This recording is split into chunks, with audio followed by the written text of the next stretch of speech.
ये question UPPCS के अंदर आया है। इस वाले क्वेश्चन में आप देखिए, सबसे पहले इसमें बोल रहा है कि discuss the various skills by which public servant may enhance public commitment to the rule of law. तो दो कीवर्ड्स हैं इसमें, एक तो ये है रूल ऑफ लॉ और दूसरा है स्किल्स। ठीक, डिस्कस वाला पॉइंट मैं आपको बताइए, जो वाला डिस्कस का मतलब होता है ब्रीफली ब्रीफली इसको समझाना, और ब्रीफली इसको समझाना प्लस एग्जांपल्स।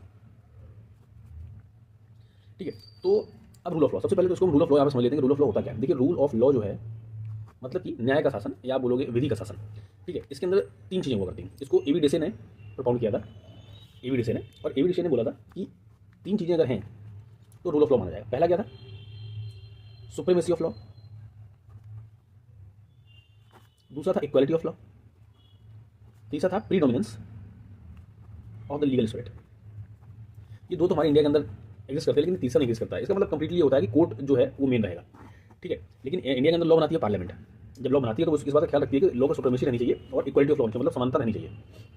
ठीक है, आपने आर्टिकल 14 के अंदर भी पढ़ा होगा कि वहाँ पे इक्वालिटी ऑफ लॉ और इक्वल प्रोटेक्शन ऑफ लॉ, ठीक है, ये दोनों बातें वहाँ पे दी गई हैं। तो यहाँ से आपको रूल ऑफ लॉ समझ में आ गया होगा। उसके बाद हमें स्किल्स देखनी है, जैसे सिविल सर्विसेज जो फाउंडेशनल वैल्यूज हैं और स्किल्स, इनमें थोड़ा सा डिफरेंस है।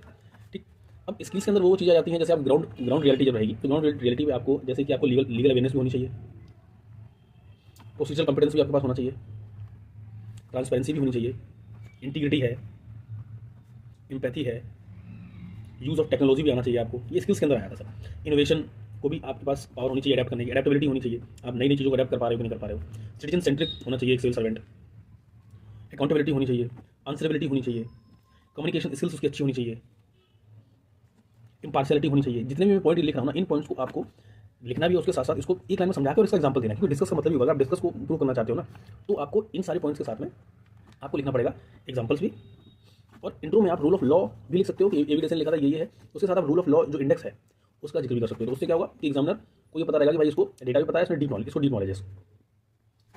ठीक है, स्किल्स में आप ये सब पता, जैसे इंटीग्रिटी है तो सत्यनिष्ठा के ऊपर आप बता दोगे, पूरा लिख दोगे, उसके बाद आप नीचे एग्जांपल दे दोगे, एम्पैथी का एग्जांपल दे दोगे, टेक्नोलॉजी का यूज़ है उसका एग्जांपल दे दोगे, लीगल अवेयरनेस जैसे भी बीएनएस आया, ठीक है, बीएनएसएस आया और बीएसए आया। अब इन तीनों का नॉलेज नहीं है तो आप क्या ही अपराधी के लिए, जब आपको पता ही नहीं है तो आपको किस धारा के तहत उसको वो किया जाएगा, बुक किया जाएगा, यही नहीं पता रहेगा। तो ये एक इंपॉर्टेंट चीज़ है। उसके साथ साथ फिर हम कंक्लूजन लिखेंगे, तो कंक्लूजन हमें हमेशा बैलेंस लिखना होता है। उसमें ये लिख देंगे कि भाई पब्लिक सर्वेंट का काम है कि वो समाज में स्थिरता बनाए रहे और सोशल ऑर्डर को मेंटेन किया रहे। डीपीएसपी के बारे में आप आर्टिकल 37 38 लिख दोगे। ठीक है, तो इससे ये आंसर पूरा कंप्लीट हो जाएगा। मतलब इसके बाद में फिर कुछ करने की जरूरत नहीं है। आंसर यूपीपीसीएस क्वेश्चन, यूपीपीसीएस के अंदर आया था 2024 के अंदर। ठीक है, तो जितना ज़्यादा डेटा रहेगा और जितने ज़्यादा एग्जाम्पल्स आएंगे वहीं से नंबर आप गेन होंगे। ठीक है, बाकी मैं इसको लिख करके अपलोड करूँगा, फिर आप लोग देखिएगा, और आप भी लिख के अपलोड कर सकते हो उसको मेरे टेलीग्राम चैनल पर, लिंक आपको डिस्क्रिप्शन में मिल जाएगा।